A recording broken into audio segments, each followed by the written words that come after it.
guys, Marty Schwartz here with Marty Music, and this is Riff Theory, Purple Haze.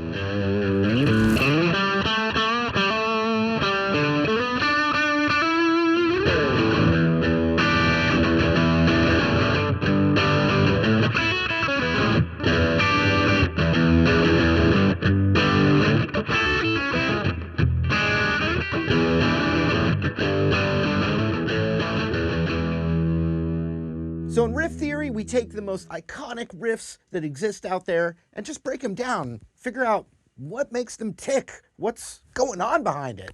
And Purple Haze is one of the most iconic riffs ever, and it shouldn't shock you, it is just the E minor pentatonic scale. So I'm going to show you, we'll kind of dig in and explore how creative you can get with just 5 notes. Also real quick, appreciate you subscribing here to the Marty Music YouTube channel. And then I've got free courses when you sign my newsletter. If you check the link down in the description. Thanks for the support.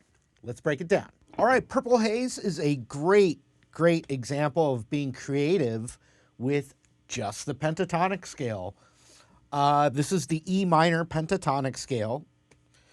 So we're going to just take a look at some of that little creativity, you know.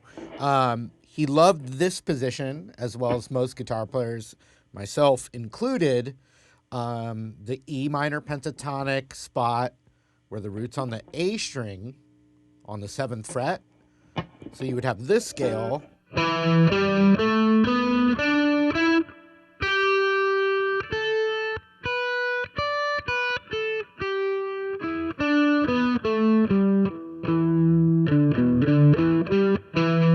that's the root. One thing we like about it is we have the open E and the octave.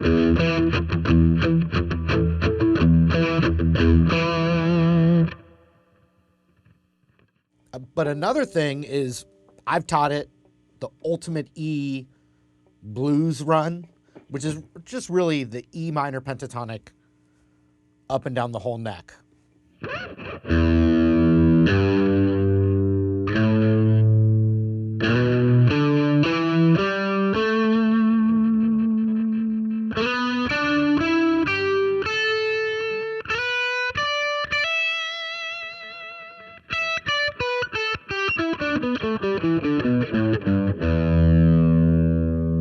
Another thing I want to point out is the open E minor pentatonic.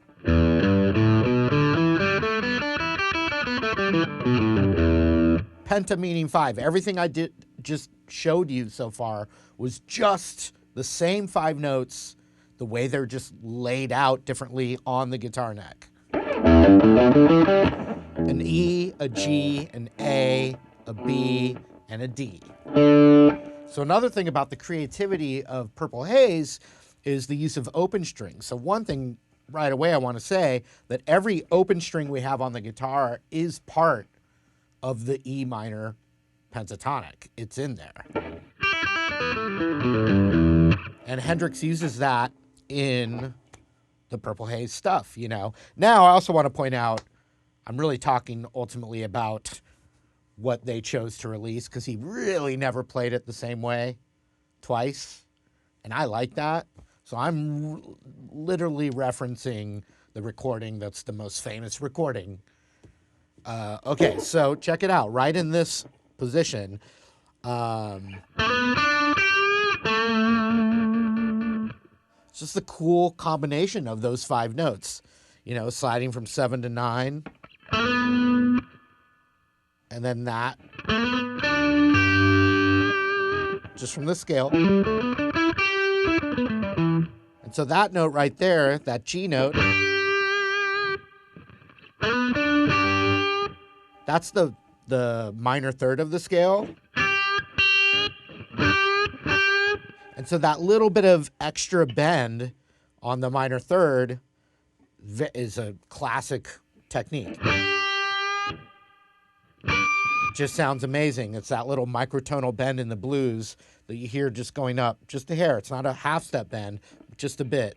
The slide adds character as well. And then it's going back to that 7th fret D string. And of course, I mean, he's a master of bending, vibrato, giant hands, thumb on the bass strings. Well, here's where the open strings come in a really clever way. So it goes, which would be 5 open D. But if you're just looking at that same notes right here. And then the open E, which is great. It's the lowest note we have on the guitar. And he's using that run to hammer back to that octave that I was talking about earlier. So then that next position down, but instead of doing a, he's using the open D.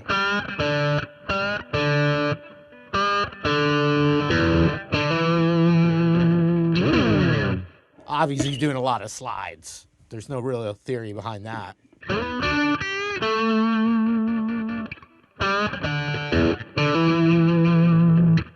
Now, so many riffs are in this little box here, the open E, and then this great little 5/7.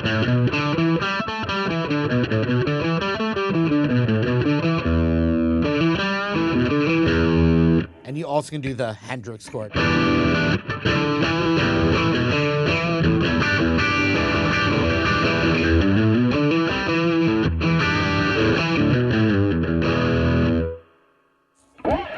So back to the Purple Haze vibe.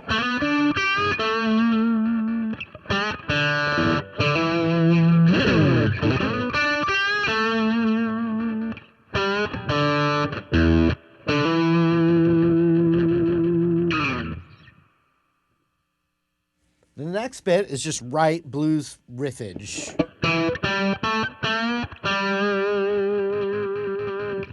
Just classic blues in my favorite blues box.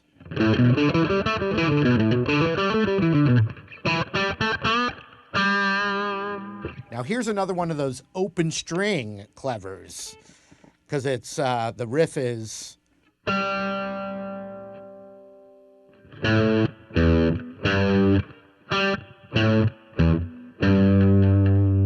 but he plays,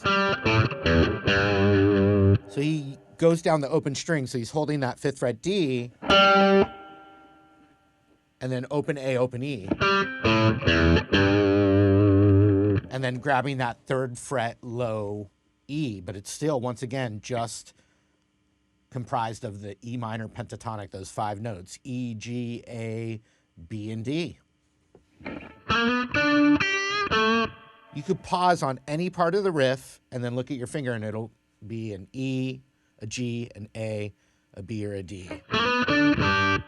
That's a G. D. B.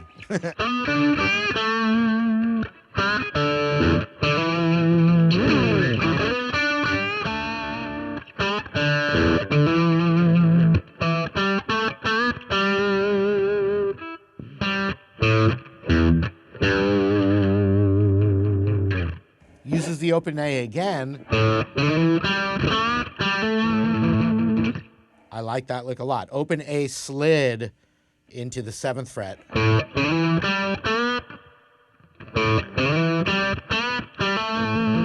And you're bending that D string up a whole step, and you could pull it this way if you want. You can pull it that way. Either way. And then immediately hammered back down. So there's just so much great stuff in that easy symmetrical box.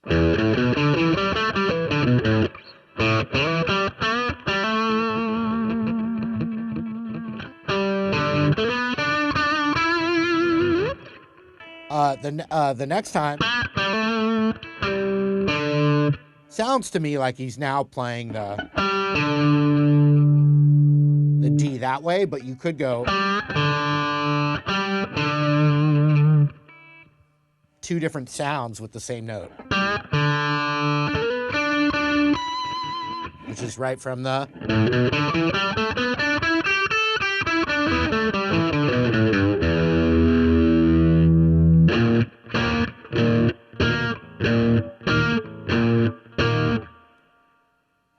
Now, that, which I didn't talk about at all, but if you're playing a B flat in the octave,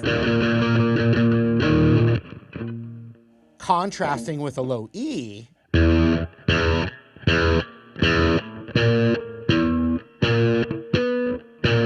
that's a tritone, and that's like the darkest interval in music. It's like the most tension to then go into E.